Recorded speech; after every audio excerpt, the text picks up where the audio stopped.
हरे कृष्ण कृष्ण कृष्ण हरे हरे, हरे राम राम राम हरे हरे। श्री बृहद भागवतामृतम द्वितीय खंड छठा अध्याय। हम लोग सुन रहे थे, कृष्ण मथुरा चले गए, कंस इत्यादि का वध कर दिया। जब नंद बाबा लौटने के लिए उनको कहने लगे तो वसुदेव आ गए बीच में, और वसुदेव जी कहने लगे कि देखो भैया, अभी कृष्ण के यज्ञोपवीत का समय है, गुरुकुल में भी जाना इसका जरूरी है, इसलिए कुछ दिन के लिए यहीं छोड़ जाओ। मैं जानता हूं कृष्ण तुम्हारा ही पुत्र है, लेकिन ये सब भी तो जरूरी है। और कृष्ण की भी उनके वचनों में सम्मति देख करके नंद बाबा फिर बड़े दुखी होकर के चलने लगे। तो कृष्ण भी पीछे पीछे आकर के चलने लगे, और फिर एक एक करके कृष्ण से सभी सखा लोग और सारे गोप लोग मिलने लगे। तो कृष्ण रोते हुए व्याकुल हो गए। फिर बाद में वसुदेव जी फिर पहुंच गए और कहने लगे कि देखो, अभी कंस ही मरा है, जरासंध इत्यादि तो हैं, वो भी आएंगे, आक्रमण करेंगे मथुरा के ऊपर, हमारी रक्षा कौन करेगा। इस प्रकार से उन्होंने फिर कृष्ण को रोक लिया और नंद बाबा इत्यादि सब ब्रज में चलने लगे। जब ब्रज में पहुंचे तो नंद बाबा के आगमन का समाचार सुनकर के ब्रजवासी बड़े आनंदित हुए, कृष्ण आ गए। नंदस्तु शोक लज्जाभ्याम मुखम आच्छाद्य वाससा रोदन गेहम गतो अशेत भूमौ परम दुखितः। किंतु नंदराज जी शोक लज्जाभ्याम, शोक अत्यंत दुख से, कृष्ण के विरह का दुख है एक, तो लज्जा भी है। इसलिए मैं ब्रजवासियों को बोल करके गया था कृष्ण को अपने साथ लेकर ही लौटूंगा, अब मैं क्या मुंह दिखाऊं। इसलिए लज्जाभ्याम, मुखम आच्छाद्य, मुंह ढके हुए हैं, वाससा वस्त्र के द्वारा, रुदन गेहम, घर में जाकर के रो रहे हैं, रोते रोते घर में जाकर के, गतो अशेत भूमौ परम दुखिता, अत्यंत दुखी होकर भूमि पर ही लेट गए। बस रथ से उतरे और घर में गए और ऐसे ही जमीन पर जाकर के लेट गए और दुख और शोक से मुंह ढक लिया। ये लोग सब पूछेंगे अभी क्या बताऊं मैं इनको, कुछ समझ ही नहीं आ रहा है। इस प्रकार से नंद बाबा की दशा है। बार बार यशोदा जी को उन्होंने आश्वासन दिया था, हाथ पकड़ पकड़ करके, मैं तुम्हें शपथ लेता हूं कृष्ण को लेकर ही लौटूंगा। अब वो पूरा नहीं कर पाए। अच्छा, हम वचन दे देते, किसी को पूरा नहीं कर पाते तो लज्जा होती कि नहीं। और नंद बाबा क्या मुंह दिखाएं, सभी समझ ही नहीं आ रहा है, तो मुंह ढककर ही सो गए। सो क्या गए मतलब लेट गए वहां जमीन पर, सोएंगे कैसे, नींद ही नहीं आएगी विरह के कारण। ते चाविलोक्य प्रभुम आर्तिकातरः कर्तव्य मूढ़ः बहुशंकयातुरः शुष्काननः पृष्ठमनीश्वरः प्रभो वार्ताम शृण्वन् वत वृद्ध गोपतः। अब ये तो नंद बाबा की बात बता दी। ब्रजवासी अब देख रहे हैं कृष्ण कहाँ है, रथ पे दिखाई नहीं दे रहा है, घर में भी कहीं नहीं दिखाई दे रहा है। दुर्गवस्तः कर्तव्य अकर्तव्य, कर्तव्य विमूढ़ हो गए, क्या करें क्या ना करें समझ ही नहीं आ रहा है कुछ। इतना प्रेम है कृष्ण के प्रति, और अनेक प्रकार की आशंकाएं करते हुए कृष्ण कहाँ गया, इस प्रकार से अनेक प्रकार की आशंकाएं करने लगे। अथवा कहीं कंस ने कुछ कृष्ण को कर तो नहीं दिया।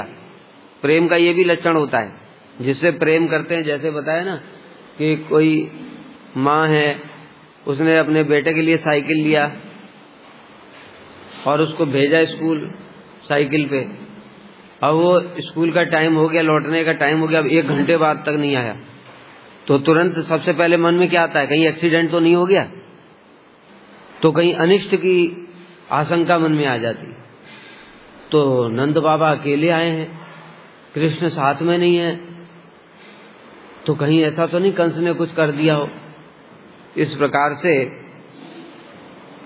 आशंका करते हुए अत्यंत अधीर हो गए,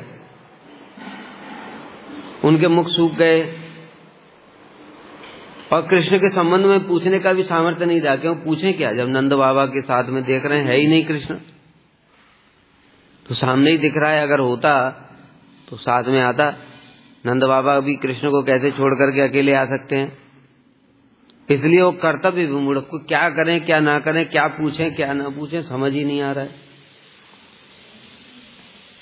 तत्पश्चात उन्होंने वृद्ध गोपों के मुख से सब कुछ सुना।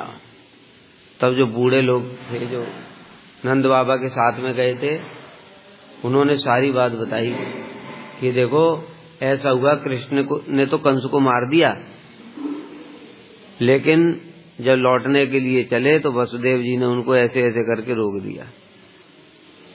इसलिए नंद बाबा लज्जित हैं और दुखी भी हैं, बता नहीं पा रहे हैं कुछ। और यदुकुल के दुखों का नाश करने के लिए कृष्ण भी मथुरा में ही रह गए। हा हेति महार्तिनादई उच्चई रुदत्य सह कृष्ण मात्रा प्रापुर्दशाम याम पुनरंग नास्ता हा हंत कथम ब्रुवेताम। अभी तो जो ब्रजवासियों की दशा है उसका क्या वर्णन कोई कर सकता है। यशोदा सहित सभी ब्रजवासी हाहाकार, हा कृष्ण महाआर्तिनादी विशाल करुण स्वर से, मतलब उनकी ध्वनि जो है त्रिभुवन में व्याप्त हो गई। और त्रिभुवन वहां क्या त्रिभुवन है, वो तो चित जगत ही है, सारे गोलोक में ही व्याप्त हो गई। उस समय उनकी जो दशा हुई, हाय उसका मैं किस प्रकार से वर्णन करूं। स्वरूप जी कह रहे हैं, श्री परीक्षित उवाच, क्योंकि अब ये जो परीक्षित उवाच क्यों आ गया, ब्रेक हो गया। अब इतना भयंकर घोर आर्तिनाद हुआ करुण स्वर से, स्वरूप ने तो वो देखा था, और वो देखा था तो स्फुरित हो गया हृदय में, वो करुण विलाप ब्रजवासियों का स्फुरित हो गया। अब कैसे बोल पाएंगे, धारण कैसे धर पाएंगे अपना धैर्य, मूर्छित होकर के स्वरूप गिर पड़े। स्वरूप गिर पड़े तो फिर परीक्षित महाराज बता रहे हैं, फिर श्री परीक्षित उवाच, एवं मनस्यागत तत्प्रवृत्ति प्रादुष्कृत्याति अंतशुगग्नि दग्ध मुग्धो अभवत गोप कुमार वर्यो मातः स्वरूपो नितराम पुनः स। हे माता सुनो, इस प्रकार कृष्ण के विरह से गोपियों और ब्रजवासियों की जो दशा हुई, उस विरह दशा का वर्णन करते करते स्वरूप के हृदय में वो सब स्फुरित हो गया, और दुख के कारण वे विरह की शोक अग्नि में भयंकर जल करके पूरा मूर्छित होकर के गिर पड़े। शोक अग्नि में दग्ध, ठीक है, जल करके मतलब शरीर नहीं जला, शरीर कैसे जलेगा, सब चिन्मय है, ब्रजवासी सब चिन्मय है, इसलिए उनको ऐसा लगता है हमारे प्राण निकल जाएंगे, लेकिन प्राण निकल नहीं सकते। चिन्मय शरीर में से कैसे प्राण निकलेगा, प्राण तो ये जड़ शरीर से निकलता है, उनका तो पूरा शरीर ही पूरा प्राण ही है। जो चिन्मय शरीर होता है वही पूरा, जैसे हमारी आत्मा चिन्मय है, उसको न शस्त्र काट सकता है, न जला सकता है, न सुखा सकता है, न भिगो सकता है कोई, उनका पूरा शरीर ही वही है, तो उसका कोई कुछ कर नहीं सकता। लेकिन उनको ऐसा लगता है कि हम प्राण त्याग देंगे। तो इसी प्रकार से स्वरूप ने ये सब देखा था वहां पर गोलोक में, और देख करके सारे ब्रजवासियों की जो दशा हुई थी वो इनको स्मरण हो गई, और वहीं मूर्छित होकर के गिर पड़े माथुर ब्राह्मण के सामने ही।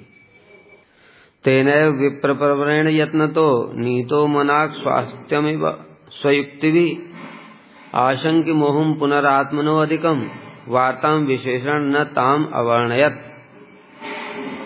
तेनैव विप्रवरेण, वो जो विप्र श्रेष्ठ था माथुर ब्राह्मण,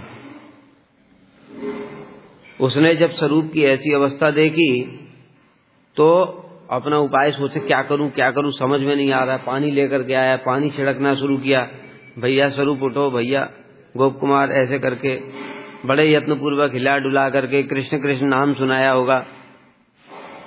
जो प्रेमी भक्त हैं उनके लिए पानी वानी काम नहीं करता है, उनके लिए कृष्ण नाम ही काम करता है। कृष्ण नाम से ही मूर्छा होती है, कृष्ण नाम से ही उनकी फिर स्फूर्ति भी होती है, बाह्य स्फूर्ति भी कृष्ण नाम से ही होगी। महाप्रभु उनकी क्या दशा है, समुद्र में कूद गए, मूर्छित हो गए, बहते हुए जा रहे हैं, उनको होश ही नहीं है। फिर होश कैसे आया? स्वरूप दामोदर, रामानंद राय इत्यादि सब भक्तों ने मिलकर के कीर्तन प्रारंभ किया। कीर्तन की ध्वनि जब कान में गई तभी स्फूर्ति हुआ, बाह्य स्फूर्ति तब हुई। इसी प्रकार से यहाँ सिंह द्वार पर भी तब भी ऐसे ही हुआ। तो भक्त मूर्छित भी कृष्ण नाम से ही होते हैं और कृष्ण नाम से ही जगते भी हैं, मूर्छा भी उनकी उसी से टूटती है। ये सब बातें जो हैं हमारे बुद्धि से परे की हैं, समझ नहीं सकते हम। इसलिए बहुत उपाय से उन्हें सचेत किया, थोड़ा होश आया गोप कुमार को। तब स्वरूप ने फिर से अपने अधिक मूर्छित हो जाने की आशंका से, क्योंकि अब वो और ज्यादा वर्णन करेंगे अगर ब्रजवासियों के विरह का, दोबारा फिर मूर्छित हो जाएंगे। उनको पता है ना ये बात, वो तो अब अपनी अवस्था को जानते ही हैं। तो फिर ये माथुर ब्राह्मण को मैं क्या बताऊंगा? और दूसरी बात क्या है कि इनको बताने की उनको कोई ऐसी वो नहीं है, समझ गए कि क्यों बता रहे हैं? वो राधा जी ने आदेश दिया है कि भेजा किसने? गोप कुमार को राधा जी ने भेजा है। वो राधा जी के आदेश का पालन करने में विघ्न होगा, ये मुख्य बात है। माथुर ब्राह्मण से ज्यादा कोई मतलब नहीं है, समझ गए? राधा जी का आदेश मुख्य है, इसलिए इसके पास आए। इसलिए राधा जी के आदेश का पालन नहीं हो पाएगा, मूर्छित होकर फिर गिर पड़ूंगा मैं। इसलिए उन्होंने क्या किया, ब्रजवासियों के उस विरह वृत्तांत को विशेष रूप से वर्णन नहीं किया, मतलब और वार्ताम विशेषण, जो विशेष रूप से और उनकी क्या दशा हुई थी, मतलब कैसे कैसे मूर्छित हो करके गिर रहे थे, उनके नेत्रों से अश्रु धाराएं प्रवाहित हो रही थी, पूरी भूमि में कीचड़ ही कीचड़ हो गया था। ये सब और जो विरह दशा है उसको देख करके जो पत्थर भी फट जाते हैं, लकड़ियां द्रवित हो जाती हैं, ऐसी दशा का और फिर वर्णन नहीं किया, क्योंकि फिर वर्णन करेंगे फिर मूर्छा आ जाएगी।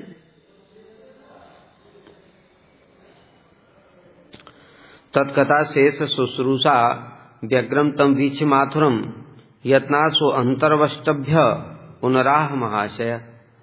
लेकिन माथुर ब्राह्मण अभी उसको तो लगी हुई है, फिर क्या हुआ? उसका तो ऐसा प्रेम नहीं है ना स्वरूप जैसा, वो तो सुनने में अच्छा लग रहा है उसको, ब्रजवासियों के जी, तो फिर क्या हुआ? तो माथुर ब्राह्मण बाकी के वृत्तांत को श्रवण करने के लिए उत्सुक थे। आगे बताइए। स्वरूप जी हाथ जोड़ करके प्रार्थना करने लगा। ऐसा देखकर उनका चित्त द्रवित हो गया, उदार हृदय, क्योंकि भक्त हैं, परिकर हैं भगवान के। श्री स्वरूप अपने चित्त को अति यत्न पूर्वक स्थिर करके कंट्रोल किया अपने भावों को, और फिर से कहने लगे,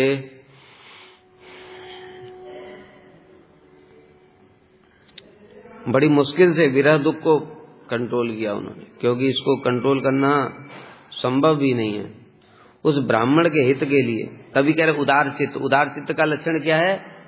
स्वयं कष्ट सहकर भी दूसरे का परोपकार करते। ये भक्तों के अंदर ये गुण होता है। जैसे हरिदास ठाकुर को यवन लोग मार रहे हैं, स्वयं कष्ट सह रहे हैं वो, फिर भी उनका मंगल चाहते हैं। महाप्रभु चक्र लेकर के आ गए, चक्र छोड़ने वाले हैं। हरिदास ठाकुर स्वयं कष्ट सह रहे हैं और कह रहे हैं, प्रभु अगर मैंने आपका थोड़ा भी भजन किया तो इनको क्षमा कर दो। ये क्या है? उदार चित्त। फिर यवन लोग मार ही नहीं पाए, जल्लाद, तो उनके चरणों में गिर पड़े, कहते अगर आप नहीं मरे तो हमको राजा मार देगा, तो समाधि लगा दिया उनके लिए। इतना मारा जिन्होंने उनके लिए, उनके कल्याण के लिए इच्छा कर रहे हैं। देखो ऐसा उदार चित्त तो कोई हो सकता है क्या भक्तों के अतिरिक्त? तो इसलिए यहां स्वरूप जी भी इतना विरह होता है कि मूर्छाई आ जाती है, तब भी उसके कल्याण के लिए, उसके मंगल के लिए स्वरूप जी ने अपने जो दुख था उसको संवरण किया और बताना शुरू किया। श्री स्वरूप उवाच तेषांत शोकार्तिभरम कदापितम परहि प्रकारई अनित्यवर्त्यम आप्ततः जनास विख्याप्य जनेषु सर्वतो ब्रजम प्रिय प्रेम वशो चिरागतः। श्री स्वरूप ने कहा, श्री कृष्ण ने यादवों के समक्ष ऐसा स्थापित किया था कि ब्रजवासियों का अत्यधिक दुख मेरे ब्रज में गए बिना अन्य किसी भी तरीके से शांत नहीं हो सकता। अब ये तो इधर की बात बता दी, इनका और करुण जो क्रंदन था और सब नहीं बताया। अब दूसरे साइड में आ गए, और कृष्ण का क्या हुआ भाई? वो भी तो ब्रजवासियों के बिना दुखी हैं, रोते रहते हैं अकेले।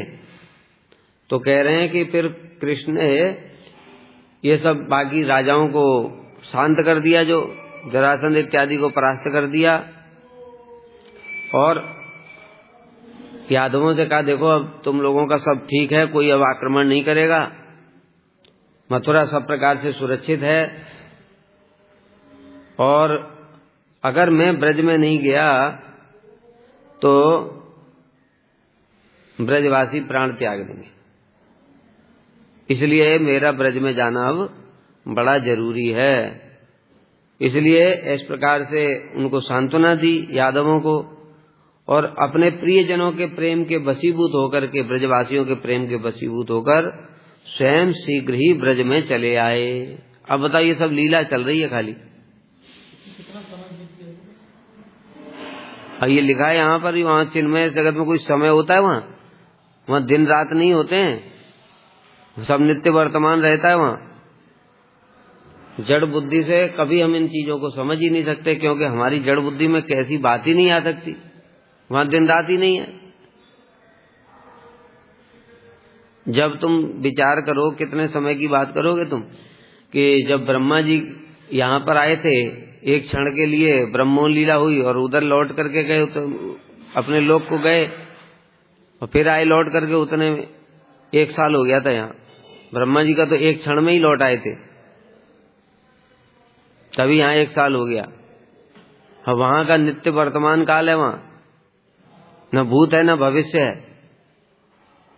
तो वहां के समय के हिसाब से यहाँ का क्या समय है, कौन बता सकता है? समझ गए?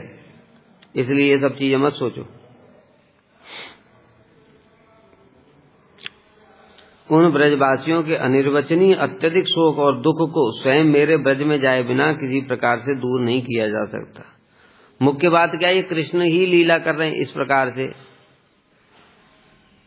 प्रवास क्यों उत्पन्न किया? प्रेम बढ़ाने के लिए, ब्रजवासियों का ये विप्रलंब रस के लिए। ऐसे खुद ही करते रहते बीच बीच में, जबकि है कुछ भी नहीं। वहां पर कंस कहां से आएगा, अत्याचार कहां से होगा? सब ये योग माया द्वारा घटित है। इसको भी समझ लो अच्छे से। ऐसा होता नहीं है, लेकिन किया जा रहा है योग माया के द्वारा। वहां बताया ना पहले ही, कंस कहां से आएगा, मथुरा में कौन जरासंध आक्रमण कर सकता है? वहां जिस जगत में जरासंध नहीं पहुंच सकता। तो इस प्रकार की जो भावनाएं हैं, ये सब कृष्ण द्वारा ही उत्पन्न की जाती है, योग माया के द्वारा। और फिर कृष्ण ने ऐसी प्रतीति के योग्य व्यक्ति उद्धव को ब्रज में भेजा, अपने उक्त वचन की सार्थकता अनुभव करवाई। और मतलब क्या, उद्धव जी को ब्रज में भेजा, नहीं तो यादव लोग मानते नहीं कि ब्रजवासियों की ऐसी बुरी दशा हो रही है, इसलिए उद्धव जी को भेजा। उद्धव जी ने लौट करके आकर सभी बताया, भैया ब्रजवासियों का प्रेम तो ऐसा कहीं प्रेम ही नहीं है, और वो तो प्राण ही त्याग देंगे। कृष्ण तुम जल्दी जाओ, तो इससे यादवों को सांत्वना मिलेगी कि हाँ सच में ऐसा है, नहीं तो ये कृष्ण झूठ बोल रहा है, ऐसा सोचेंगे। तथा उद्धव के मथुरा में लौटने पर उनके द्वारा समस्त यादवों में प्रचारित करवाया।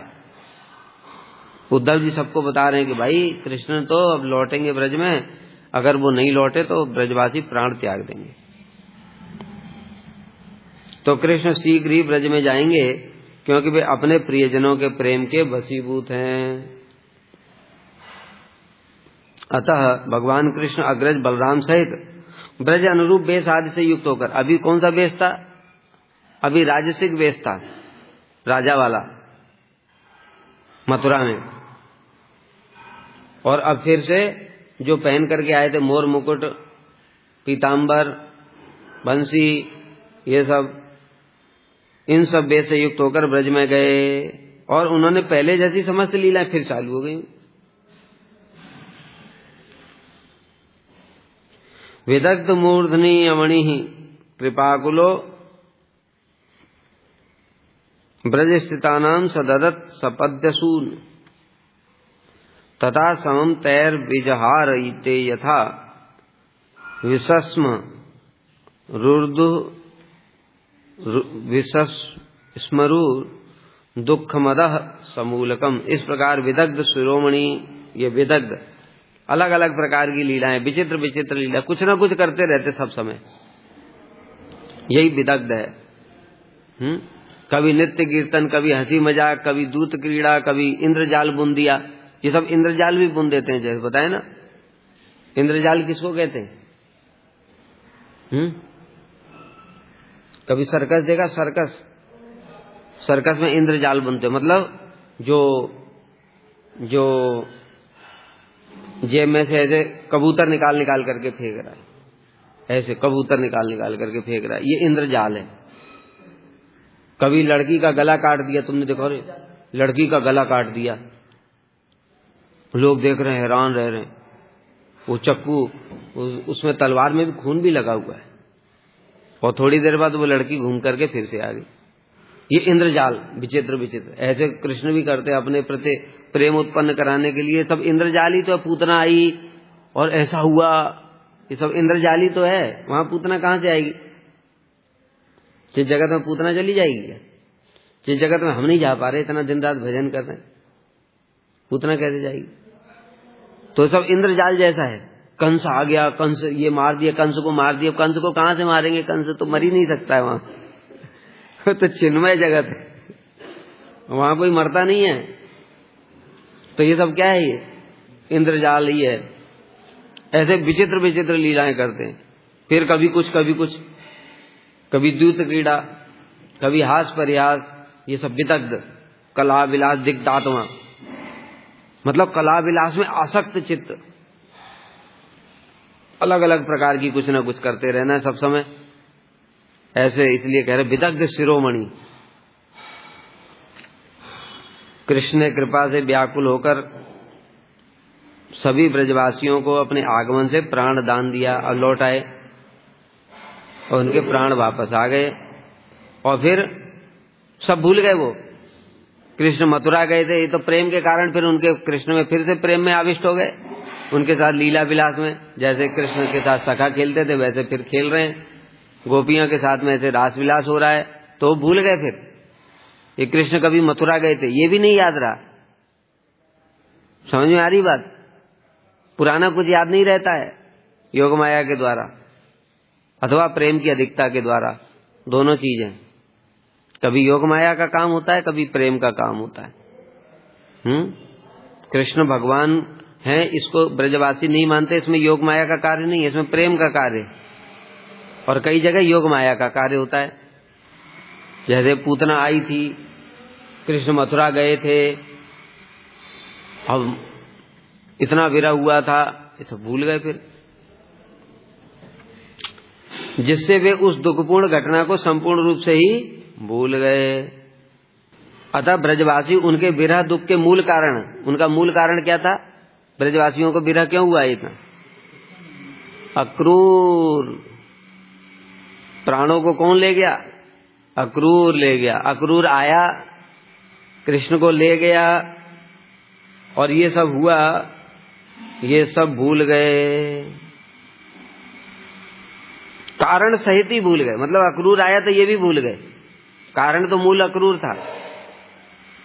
इसलिए यहाँ पर कथा के काल की अपेक्षा से भूतकाल का निर्देश हुआ। मतलब ये जो लीला चल रही इसलिए भूतकाल दिख रहा है, वो भूतकाल है नहीं, वहां पर नित्य वर्तमान ही है। कैसे है कुछ समझ नहीं आएगा, तो भजन करो बस। यदि च मतलब यहाँ पर भूतकाल क्यों समझ में आ रहा है कि ये एक लीला हुई, उसके बाद दूसरी लीला हो रही है, वही भूतकाल जैसा दिख रहा है, लेकिन वैसे वहां भूतकाल नहीं है। यहाँ पर भूतकाल का मतलब क्या है, अब हमने जो बोल दिया वो दोबारा लौट नहीं सकता। एक एक सेकंड के लिए हमारा जो जीवन है वो खत्म होता जा रहा है, ये दोबारा लौट नहीं सकता है। ब्रह्मा जी भी इसको वापस नहीं कर सकते, ये भूतकाल है। लेकिन वहां पर क्या है, एक के बाद एक लीला होती जा रही है, होती जा रही, फिर दोबारा फिर वही लीलाएं होती रहती, नित्य है, वो सब चलता रहता है। यदि च कोपि कदाचित अनुस्मरेत वदति तर्हि मया स्वपतावत् किमपि दुष्टम अन्वयम ईच्छितम सरुदितंच भयाद बहु सोचति। यद्यपि कभी कोई श्री कृष्ण के उस विरह का स्मरण करता भी, तथापि वे उस असंभव घटना को स्वप्न में अनुभव किया हुआ मान करके भयपूर्वक रोते हुए बहुत प्रकार से शोक करता। मान लो किसी को याद आ जाता, अरे अक्रूर आया था, तो वो प्रेम, कृष्ण के प्रेम में इतना डूब चुका है कि वो सोच रहा है कि अरे ये स्वप्न है, कहाँ गए कृष्ण, तो कहीं गए नहीं, कृष्ण तो हमारे साथ ही हैं, इसका मतलब ये स्वप्न देखा मैंने। और फिर अरे भैया बड़ा भयानक स्वप्न देखा, ऐसा स्वप्न दोबारा नहीं देखना। और वो स्वप्नों को देखकर ही दुखी हो जाता कि कहीं सपना ठीक ना हो जाए, कृष्ण कहीं चले ना जाए मथुरा, ऐसे वो स्वप्न सोचकर ही वो दुखी हो जाता। विचित्र लीलाएं देखो। जैसे बताए ना, कोई व्यक्ति अभी इस जगत में है, इस जगत में अचानक से कुछ पागल सा हो जाए, लेकिन उसको थोड़ी सी स्मृति बनी रहे कि मैंने ऐसे कर दिया वैसे कर दिया, बाद में जब उसको होश आता है, सही हो गया, वो ऐसा हुआ था, सपना देख रहा था, क्या है ये, ऐसे सोचने लगता है। ब्रज में लौट आने पर वो ब्रजवासी दुख के वियोग को संपूर्णतया भूल गए। कभी कभी कोई ब्रजवासी स्मरण करता मथुरा जाने का दुखपूर्ण वृत्तांत को, तो वो सोचता, अरे मैंने आज कृष्ण विच्छेद रूपी असंभव घटना को, क्योंकि हमारा कृष्ण से वियोग हो ही नहीं सकता है, कृष्ण तो यही है, आज मैंने स्वप्न देखा। बताए ना, वहां नित्य वर्तमान है, भूत तो है ही नहीं। भय से क्रंदन करते हुए शोक करने लगता। वास्तव में यह घटना बहुत कष्टदायक और अमंगल होने के कारण असंभव है, इसलिए यह घटना स्वप्न जैसी ही प्रतीत होती है। इसका कारण है कि कृष्ण ब्रजवासियों से इतना प्रेम करते हैं कि वो ब्रज त्याग करके कहीं जा ही नहीं सकते, इसलिए वो लोग उसको स्वप्न मानते हैं। अतः समस्त परिस्थितियों में ब्रजवासियों के परम प्रेम का आविर्भाव प्रदर्शित होता है। और इतना प्रेम है कि वो जो घटना सच में हुई थी उसको भी स्वप्न मान लेते। यहाँ प्रेम है। चिरेण गोपाल विहार माधुरी भरई समाकृष्ट विमोहितेन्द्रिया न सस्मरुः किंचिदतीतमेष्यत् अपि अमी विदुर्न ब्रजवासिनो जनाः। अब गोपाल के साथ चिरकाल तक बिहार माधुरी के प्रवाह में ब्रजवासियों की इंद्रियां इस प्रकार से आसक्त और मुग्ध थीं कि वे भूत और भविष्य का कुछ भी स्मरण नहीं कर पाते। मतलब कि अब कृष्ण आ गए, अब उनके साथ फिर बालक लोग खेलकूद में मगन हो गए। यशोदा जी जैसे उनके लिए रोज नहलाना, धुलाना, कपड़े पहनाना, उनके लिए खाना बनाना, इसमें सब मगन हो गई। गोपियां उनके साथ में मधुर मधुर लीलाओं में मगन हो गई। और जितने पशु पक्षी थे वो सब ऐसे कृष्ण को पहले की तरह दर्शन कर रहे हैं, वो भूल ही गए वो तो कुछ क्या हुआ था। तो भूत और भविष्य, ऐसे तो वहां पर भूत भविष्य है ही नहीं। मतलब भूत भविष्य क्यों कह रहे हैं, ये घटना जो अभी घटी इसके लिए ही भूत आया है। ठीक है, कौन सी घटना, कि अक्रूर आए उनको ले गए, इसलिए भूत कह रहे हैं, नहीं तो वहां भूत भविष्य नहीं है कुछ भी, वहां नित्य वर्तमान। तो इसलिए वे इतने मुग्ध होते कृष्ण के प्रेम में। यहाँ प्रेम की अधिकता, योग माया का कार्य नहीं है कि भूत और भविष्य का कुछ भी स्मरण नहीं कर पाते थे।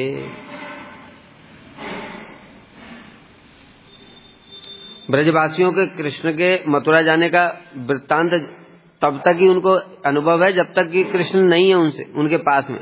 बस जैसे ही कृष्ण फिर से पास आ गए, फिर सब भूल गए। और बाद में उनको कभी ऐसा याद भी आ जाता, कृष्ण गए थे मथुरा क्या, तो ऐसा लगता स्वप्न देखा होगा, कहाँ जाएंगे, वो तो हमारे साथ ही हैं, ये हमारा सपना होगा, ऐसे करके। अतएव इस विषय में अधिक क्या वर्णन करूं। उनमें कृष्ण के विरह का किंचित मात्र स्मरण कभी भी उदित नहीं होता था। जब सामने रहते हैं कृष्ण तब कभी विरह नहीं होता है। इसे बतलाने के लिए चिरेण बहुत लंबे समय तक उनके साथ में लीला विलास किया। पूर्वोक्त महात्मा वाले समस्त ब्रजवासीगण चिरकाल तक उस किंचित भी स्मरण नहीं कर पाए, वे सब कुछ भूल गए, अथवा उनमें उस घटना को स्मरण करने का सामर्थ्य ही नहीं है, तब भविष्य में भी नहीं होगा। इसका कारण है कि उनकी समस्त इंद्रियां गोपाल में ही आसक्त थी, सब समय कृष्ण में ही प्रेम में आविष्ट रहते हैं। कृष्ण सामने है तो कुछ याद ही नहीं रहता उनको। और जब घर के काम काज याद नहीं रहते हैं तो बाकी ऐसी चीजें दुख वाली कहां से याद रहेंगी। उनको तो सुख वाली चीजें भी याद नहीं रहती, केवल कृष्ण में ही चित्त आविष्ट रहता है। गोप लीला विदग्ध कृष्ण की विहार माधुरी के प्रवाह में उनकी समस्त इंद्रियां और मन आकर्षित और विमोहित थी। अतः वे सदैव उस विहार माधुरी में निमग्न रहते थे। अब सुनो आश्चर्य की बात क्या हुआ। अब फिर एक अद्भुत घटना। सही कालांतरे अक्रूरो अपूर्वागत इवागतः तथैव रथाम आदाय पुनस्तस्मिन् ब्रजे सखे। अब बहुत समय तक फिर ऐसे लीला विलास चल रहा है। फिर बताए कृष्ण तो विदग्ध है, इसलिए सके कुछ समय बाद वह अक्रूर पहले की भांति रथ लेकर फिर आ गया।